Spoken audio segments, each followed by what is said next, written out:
அஸ்ஸலாமு அலைக்கும். Hi friends, எல்லோரும் எப்படி இருக்கீங்க? இன்றைக்கி நம்ம சேனலில் நல்ல ஹெல்த்தியான டேஸ்டான பீட்ரூட் குருமா ரெசிபி தான் செய்ய போகிறோம். வாங்க இது எப்படி செய்கிறதுங்கிறது சட்டுன்னு பார்த்துடலாம். இது செய்கிறதுக்கு நான் இன்றைக்கி ஒரு பெரிய சைஸ் பீட்ரூட் எடுத்திருக்கேன். இது ஒரு 200 கிராம் போல் இருக்கும். இதோட தோலை நல்லா சீவிட்டு நல்லா வாஷ் பண்ணி இந்த அளவுக்கு நல்லா பொடியாக கட் பண்ணி வச்சுருக்கேன். எந்த அளவுக்கு பொடியாக கட் பண்ண முடியுமோ கட் பண்ணிக்கோங்க.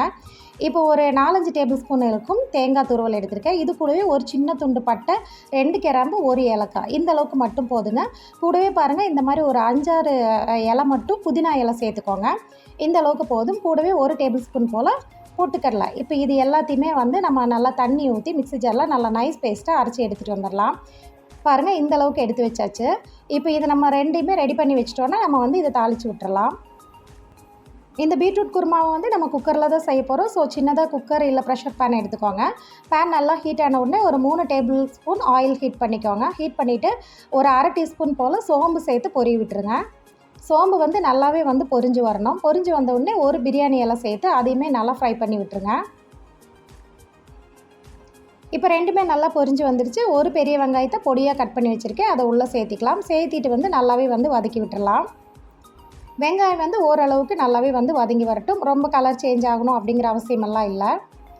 இந்த அளவுக்கு வெங்காயம் வதங்கி வந்துடுச்சு. இந்த ஸ்டேஜில் நம்ம இஞ்சி பூண்டு பேஸ்ட்டு சேர்த்திக்கலாம். நான் 3/4 டீஸ்பூன் போல் சேர்த்துருக்கேன். இந்த அளவுக்கு சேர்த்திங்கனாலே போதும். சேர்த்திட்டு நல்லா அதோட பச்சை வாசனை போகிற வரைக்கும் நல்லாவே மிக்ஸ் பண்ணி விட்டுருங்க.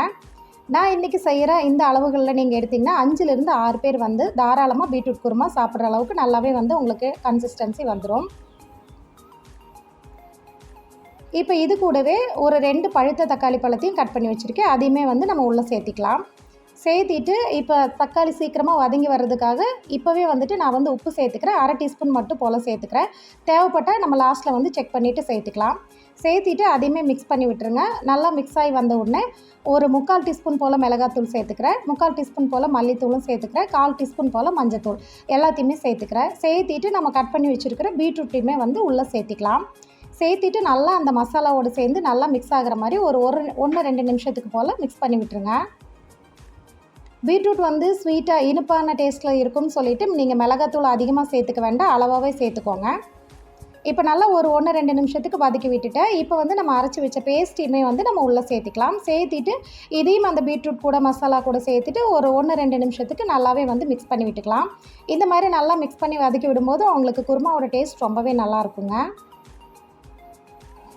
இப்போ நல்லா மிக்ஸ் பண்ணியாச்சு. இப்போ தேவையான அளவு தண்ணி சேர்த்துக்கலாம். நம்ம இதில் பொட்டுக்கடலை சேர்த்து அரைச்சிருக்கிறனால உங்களுக்கு நீங்கள் நல்லாவே தாராளமாக தண்ணி சேர்த்துக்கலாம். உங்களுக்கு கொஞ்ச நேரத்துலேயே உங்களுக்கு திக்காகி வந்துடும். பாருங்கள், நான் இன்னுமே கொஞ்சம் எக்ஸ்ட்ரா தண்ணி சேர்த்துட்டேன். சேர்த்திட்டு இந்த குக்கரோட மூடி போட்டு மீடியம் ஃப்ளேமில் வச்சு ஒரு 2 விசில் மட்டும் விட்டு எடுத்துருங்க. உங்களுக்கு பீட்ரூட் நல்லா வெந்து உங்களுக்கு சூப்பராக பாருங்கள் கமகமான வாசனையோடு உங்களுக்கு குருமா ரெடி ஆகிடும்.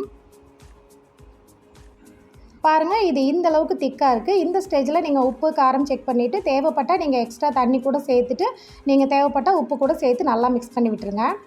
இப்போ ஃபைனலாக கொஞ்சமாக மல்லி இலை சேர்த்துக்கோங்க. அவ்வளவுதாங்க, சூப்பரான பீட்ரூட் குருமா நமக்கு ரெடி ஆகிடுச்சு. நான் இன்றைக்கி இது தோசைக்கு தாங்க செஞ்சுருக்கேன். தோசையோடு சேர்த்து சாப்பிட்றதுக்கு ரொம்பவே சூப்பராக இருக்குங்க. எப்போவுமே தோசைக்கு ஒரே மாதிரி சட்னி சாம்பார் அந்த மாதிரி செய்யாமல் இந்த மாதிரி பீட்ரூட்டில் குருமா செஞ்சு பாருங்கள். பீட்ரூட்டே சாப்பிடாத குட்டீஸ் கூட விரும்பி சாப்பிடுவாங்க. டேஸ்ட்டுமே ரொம்ப நல்லா இருக்குங்க. ஒன் டைம் செஞ்சிட்டிங்கன்னா அதுக்கப்புறம் நீங்கள் அடிக்கடி செய்வீங்க.